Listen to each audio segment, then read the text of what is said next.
All right, so we start with the sorry about that. You're good, you're good. Thank you everybody for coming to class tonight. It's awesome. Thank you, Kayla, for being my partner. I feel like we complement each other well. Thank you guys for arguing the more difficult side of this debate. It's incorrect. And thank you, Dr. Dar, for teaching us how to debate. To start, I would like to start by saying our resolution verbatim. And our resolution states that grade inflation is harmful to students. And before I get into my key points, I would like to define a few key terms. Harmful is just anything that is damaging, kind of self-explanatory. And grade inflation is the rise of the average grade assigned to students, particularly in colleges, namely the Ivy League schools. My first main point tonight is that giving everybody an A lessens the A that someone who works really hard lessens the A that somebody else got. A good example of this would be that Kayla and I have every single class together, okay? We both have an A+ in our cyber culture class, and I don't do anything in that class. And she is there on time every day, and she does all her homework, and I've only done like the bare minimum, and I still have an A+. So, my second point, yes. Okay, so her A is harmful to you because you're also getting an A, so it's harmful to you because you're getting an A and she's also getting an A? No, my A is harmful to her because my A I didn't have to try for, and her A she has had to try for. But like, what about minding your own business? Just gonna sit down. Alright. My second point is that it's kind of hard to get out of this trap because professors who fight against the grade inflation and give students the grades that they actually deserve, where we go back to C being the average, they will be seen by their superiors as a lesser professor than their professor who gives everybody A's. My third point is that, okay, so you guys have seen the movie The Incredibles, right? And you know, like Syndicate, the bad guy with like the awesome hair really up here, and he is like, if everyone is super, then no one will be. And if everybody gets an A, then you won't be able to tell who actually worked hard and got the A, you know? I have a fourth point in here. And my fourth point is that when I was taught the grading system, a C was average and a D was tolerable. And then I went to high school and a B was average and a C was tolerable. And now here in college, A is the average and a B is tolerable. This is not the way that it should be. So, and to recap my 4 points, wait, hang on. Before I do that, I would like to tell you guys a story about a Harvard professor, okay? This Harvard professor was recently criticized for the rampant grade inflation, and he was asked this in a press conference, and the guy that was bringing up the issue said that I heard that the most common grade given in Harvard was an A-. That's ridiculous. And the dean of education had to step in and correct him. The dean of education was like, no, the median grade is an A-, but the most commonly given grade is an A. So, thank you for...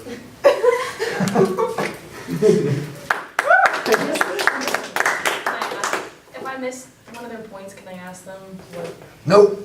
the point was? Because I was a little... If you want to use your question for that. Stand up. No, you can't do it now. All right, so whenever you're ready, we have the leader of opposition for 4 minutes.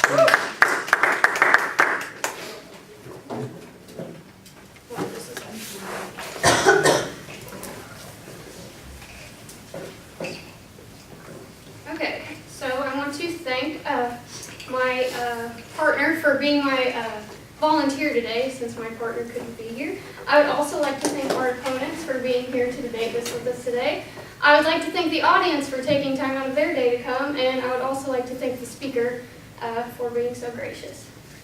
To get started, the resolution states that grade inflation is harmful to students. However, today I will be arguing the opposite of this, that grade inflation is in fact not harmful to students. To go ahead and define some of the key terms, our key terms, we defined grade inflation, which our definition was a little bit different than the opposition's. We stated that that grade inflation is the assigning of grades higher than previously assigned for given levels of achievement. And so to get started with some of our main points, number one, grade inflation helps students on the brink of failure from not failing a class. So this means that by allowing students to have their grades boosted up a little bit, they're getting that extra little nudge they need to help them to get through the course and to pass if their grade is, say, they're on the verge of maybe failing, that little grade boost could help them to get through and to pass. Secondly, our second point states that students are more likely to stay enrolled in school if they have a reason, such as they know that their grades are staying where they would like them. And this gives them more of an incentive to want to be there and provides more of a confidence boost to students in turn. Thirdly, it allows the professor in the school to look better, and by doing this, the teacher is getting better results on their evaluations from the students doing better in classes. Therefore, the teacher is more likely to be a better professor and be more enthusiastic about teaching because they also themselves have an incentive to do so. And lower grades may harm teacher evaluations, so yes. How does the teacher giving out easier A's help them to become a better professor? Because it doesn't necessarily make them a better professor, but if students are reacting better to the professor and he or she is getting a better likability factor, that may affect the way that they perform as a professor as well as the way students perform as students. So. Okay, thank you. And to move on, our fourth point says that grade inflation also looks better for students' resumes and GPA after college. It is more appealing to an employer possibly if you have a higher GPA in comparison to someone else. And students work hard for their grades, so why not give them a little boost to assure that all the work they've done is actually paying off in the end. So to kind of go through some of the opposition's points, they stated that giving everyone an A lessens the A that someone else got, maybe lessens the work that someone else put in. But I would say to this that a grade that someone else receives doesn't have anything to do with your work or the work that you've put in.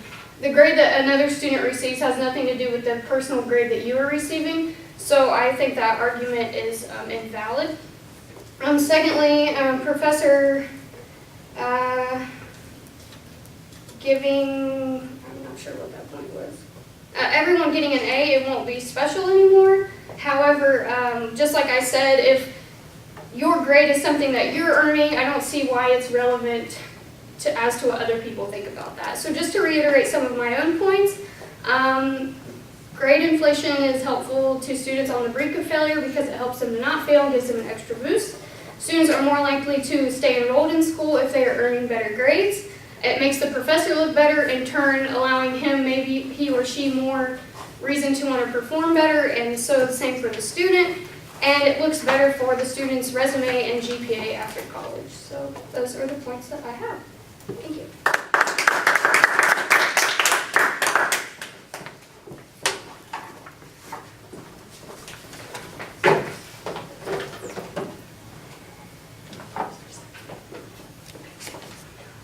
I've never been called gracious before. Thanks. I've never been called gracious before. Thanks for that. Oh, yeah. Well, yeah, it's pretty much.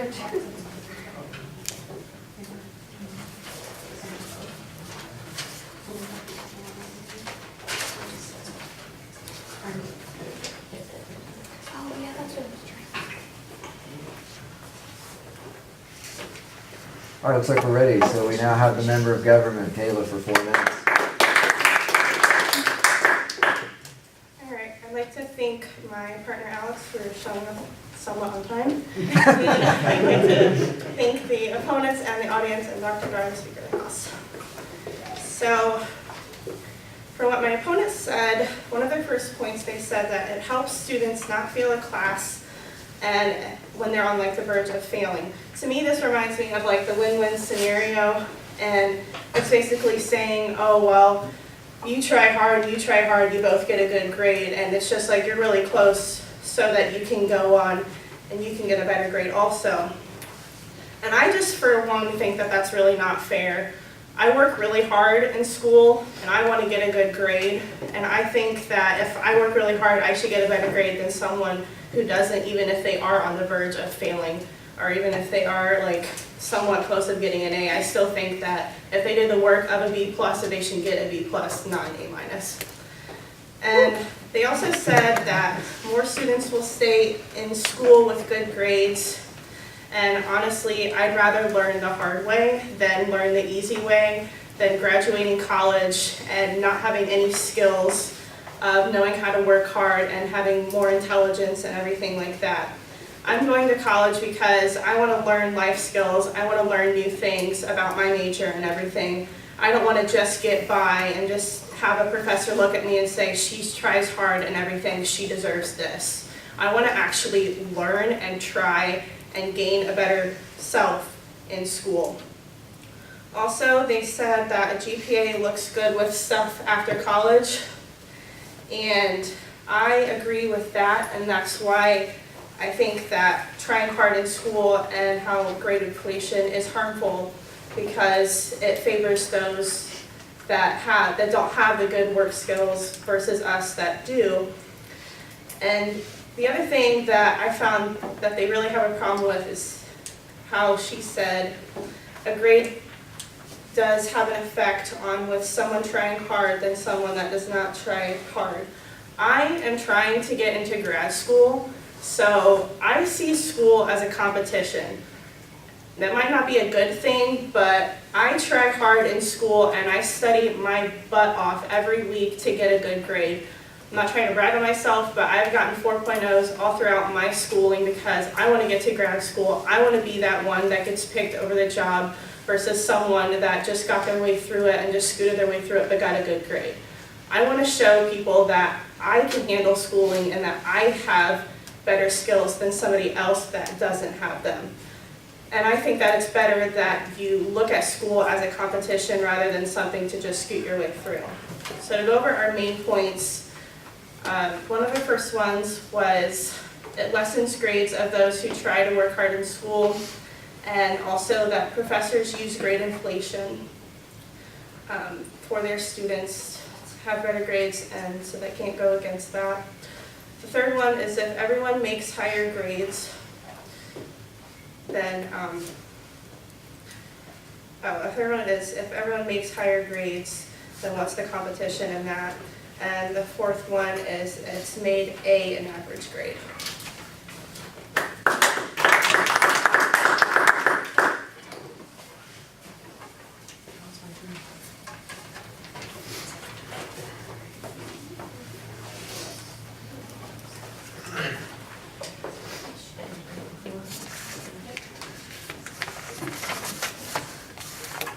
All right, ready for the member of opposition who graciously stepped up late to participate in extra debate.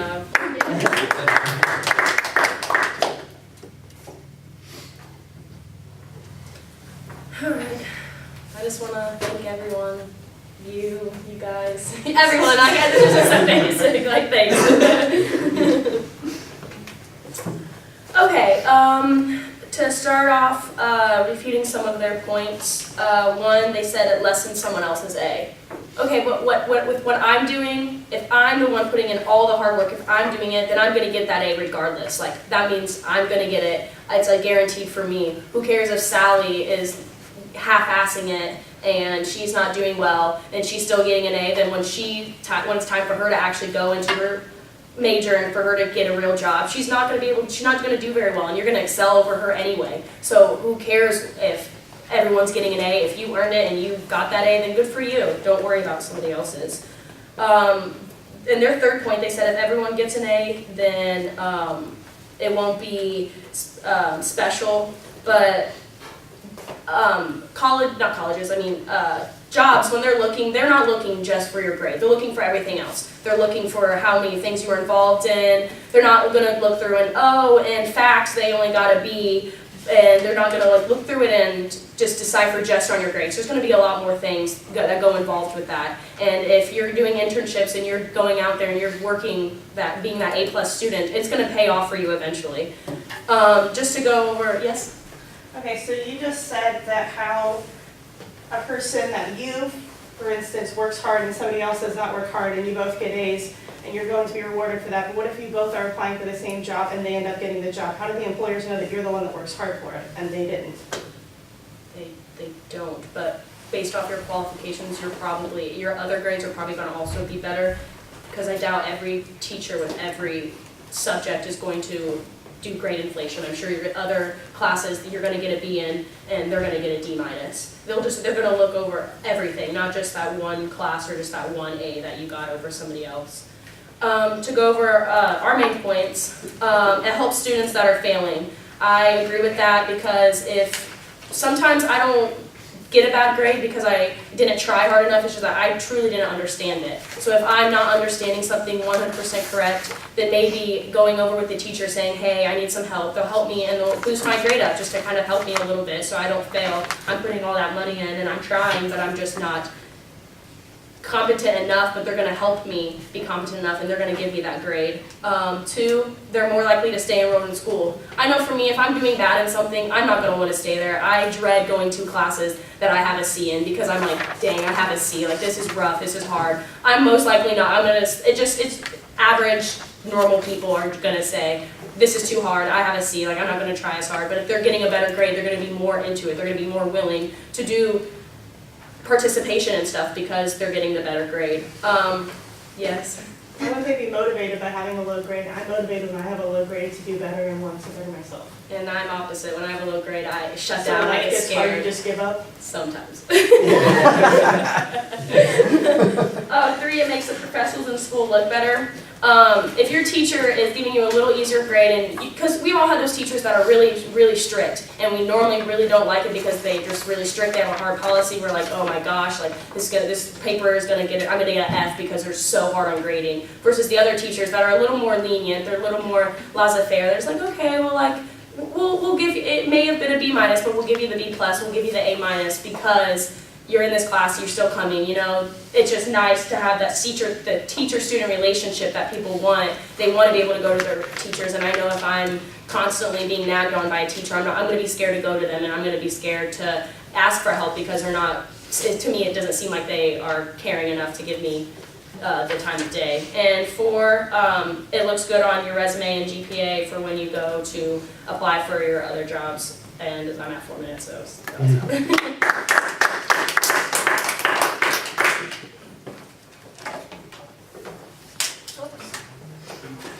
All right, now we got to get the next group started. You guys are just dying.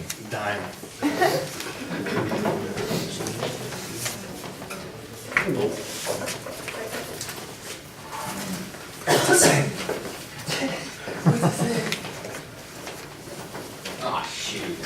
Don't tell me.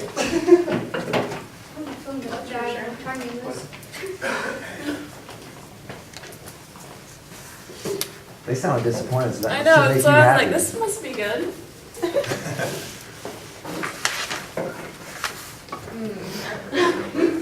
Sorry, 1 second. Apologize.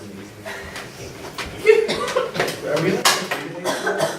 Huh? Are we only doing 3 days today? Yeah. Sorry. We got a small class. I didn't want anybody to have to go twice in the same night. So I- Because I thought there was gonna be 4 tonight. Yeah, we have time for, we could probably do 5, but we don't Well, want no, to. I'm not complaining. No. I'm just asking. Oh, Spencer, can you get the door? Thanks. Get the train rolling. No. It was like, I didn't prepare for the other debate, so can we not? Yeah. All right, so, one day at a time. all right, closing statements. Leader of opposition, you have 2 minutes. Gotta go. basically, just to summarize the definitions, we had defined grade inflation as the assigning of grades higher than previously assigned for given levels of achievement, while I believe they defined it as a rise in the average grade assigned to students. So there was a little difference between those two definitions, but nothing very drastic. To summarize our points, basically, we stated that grade inflation is not harmful because it helps students on the brink of failure from not failing. Additionally, students are more likely to stay enrolled in a course, given the incentive to want to be there and giving them the confidence boost to be in the class. Makes the professor and the school look better in turn, therefore producing better results. And it looks better for student resume and GPA after college.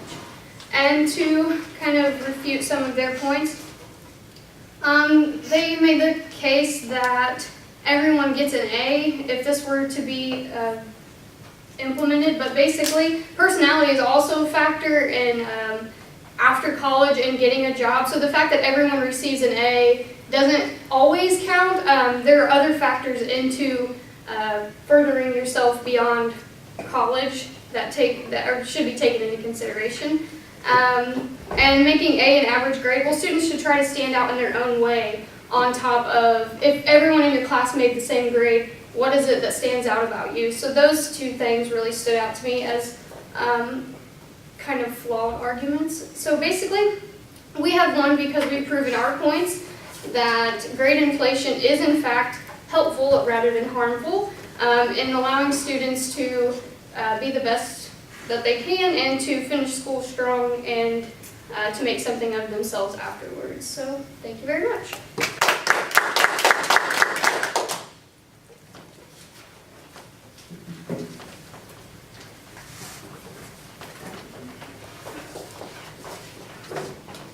All right, finally, the Prime Minister with 2 minutes closing statement. Thank you.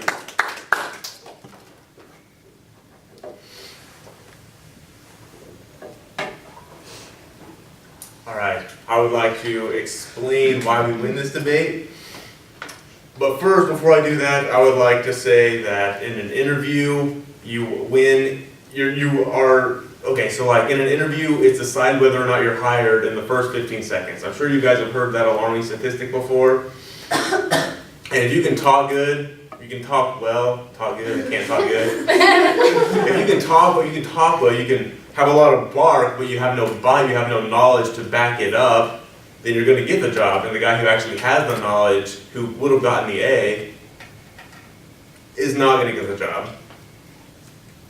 So, some of my opposition's point was that having both people getting an A does not lessen your A, then doesn't that just incentivize people to do the bare minimum? And I would like to say that we have won this debate because we have proven that grade inflation is harmful to students because it lessens the grade of the people who try really hard, like Kayla, because professors can't really fight against it because they'll just look bad to their superiors. And I would like to end again with the quote from Syndrome from The Incredibles. If everyone is super, then no one will be. If everyone is super, then no one is. Yeah.